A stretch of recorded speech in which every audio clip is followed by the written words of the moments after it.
Hello there, I hope you have enjoyed your fall weather, whatever it may be like.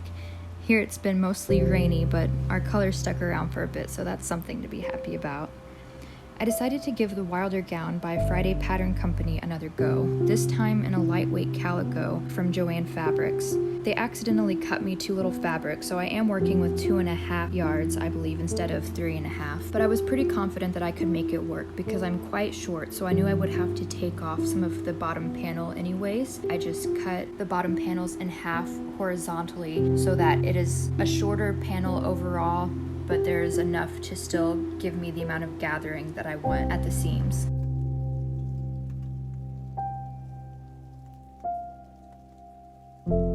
I chose this fabric because it's very practical, and I loved that the floral print is a nice feminine detail, but it's still subtle enough for me to feel comfortable to wear it anywhere. I try to be very conscious about what I add to my wardrobe. Even though I'm using more slow fashion means, I still want everything to be wearable because there is so much more effort that I put into making it now.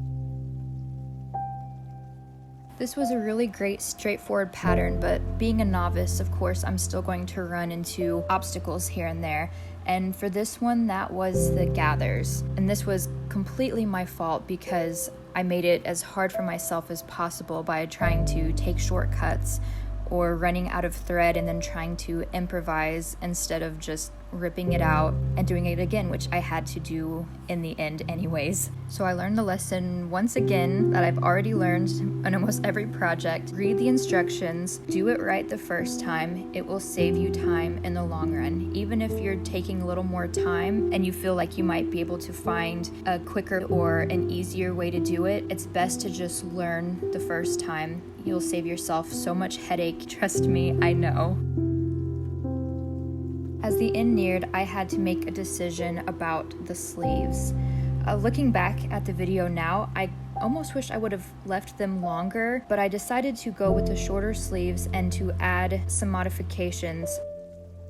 I'm very particular about my sleeves. It's very rare that I do anything with short sleeves, which is why I liked adding a ruffle detail to kind of add some movement to that area while adding a little bit of coverage. So when adding the sleeves, I just made gathers and sewed them on like I did with the paneling of the dress. And while this may work if the sleeve is wide enough, in this case I should have used some elastic, and that's something that I may still look into. But what I ended up doing was cutting off some of the movement.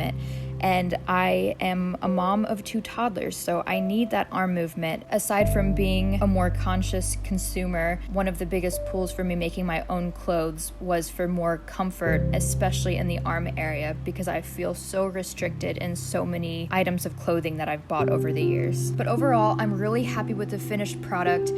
It's something that I'm definitely going to feel comfortable wearing to anything. I really wanted a staple black dress in my wardrobe, and I'm all about taking the guesswork out of what to wear to occasions that need a certain level of formality. And this is something that's appropriate for any occasion.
So I wanted to pop on and give a little update to my reading. The first one being May We Be Forgiven by A.M. Holmes. And this book, we first meet our protagonist, Harry, at his family's Thanksgiving dinner. And the first thing that we really learn about him is how much he absolutely despises his twin brother, George.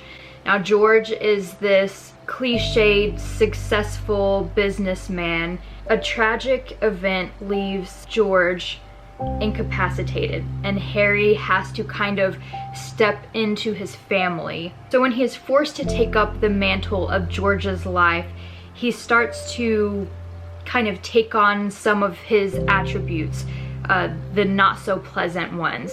So I've thought very early on that this was going to be kind of fighting the inevitable, will he, won't he, nature versus nurture. And once again, the book kind of takes you on its own journey and lets you know that you are not in control. These characters are not in control. So this book really feels like an exploration by Holmes of making her characters make very run-of-the-mill bad decisions that you see in all forms of media and everyday life, but then exploring what happens when the absolute worst case scenario results because of those decisions. So for a while, you're experiencing all of these really absurd events and choices and characters. Everything is so off the wall, for me anyways. Maybe I don't have enough life experience, but some of it is very off the wall regardless of where you are. So I went into this book knowing as little as possible. I just wanted to be completely taken for a ride, got my hands on it, was so excited for that escape into another country, another life. So you'll imagine how I felt when I realized that this is about a retired cop from Chicago. Cal Hooper is a retired police officer, and he moves to a remote village in Ireland to fix up this old house and spend his retirement in a more peaceful setting than he's used to. And one day he's approached by one of the kids from a family with a bad reputation in the village whose older brother has gone missing. So Cal is wondering if it's his past life and not being able to let things go unanswered that is pulling him into all of this, or if it's the strangeness of this little village and interesting stories of sheep mutilations and possible UFOs in the area. So there's a lot to unpack in this one. If you know Tana French, you know that she is a slow burn author. What I really love about her writing is that she eases you into a relationship with her characters without throwing everything on the table at the very beginning in a big expositional info dump where you have all of your assumptions made about a person before the book even starts. So this story is about a girl on the path to her dream marriage that is just paved with red flags. It's really hard to review somebody's account of their life. It read very woe is me, and I hate to even say that because she was in a very horrible situation as well. But there's certain ways that she equated herself to the victims and her pain to their pain and their family's pain that just felt like a bit of a stretch. I'm not going to talk too much about it just because I had so many biases going into this, and even reading it, my real problem was the tone, and I can give you a little example of that with one passage. In March 1975, the remains of Linda Healy, Susan Rancourt, Roberta Parks, and Brenda Ball were found all less than 12 miles from where Jan Ott and Denise Naslund had been found. In April, the unthinkable happened. I turned 30. I'm not gonna say too much more about it. So I'm currently reading 2 more books for Nonfiction November, and one of those is Just Kids by Patti Smith.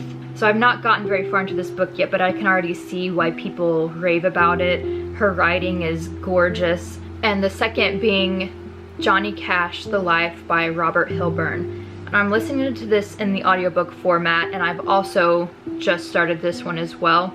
My last book, which I can't believe I almost forgot I was reading, is House of Leaves by Mark Danielewski. So I decided to give this one a try because I am a big fan of the horror genre, and I'd heard many say it was one of the, if not the scariest book they'd ever read. So of course I was intrigued. I picked it up and had a little bit of trouble deciding what I thought of it. So this is from the point of view of Johnny Truant, a man who in a roundabout way obtains this piece of work, the Davidson report, from this man who was recently found dead in his apartment. I hear it explained most often as a haunted house book. So the format is unconventional, where you're reading the actual report and then you're reading the footnotes under. But along with regular footnotes are Johnny Truant's own, which are pretty much just stream of consciousness. So you're reading two different accounts at the same time, and sometimes it can kind of break up the flow, like if the footnotes or if the regular report are more interesting than the other, you're just ready to get right back into that, but you have to stop and read the alternating text. And I think it kind of adds to the frustration of the read in a good way. I'm a little more than halfway through. I'm not sure what all lies in the back. I know there are indexes that you have to flip to every once in a while, so I'm not sure how much I will actually need to read. I'm trying to approach it with caution, so I don't want to keep looking at the back and checking things because I don't want to ruin anything for myself. But so far I'm enjoying it, and it's a recommend so far. I'll let you know when I finish it if I still feel that way.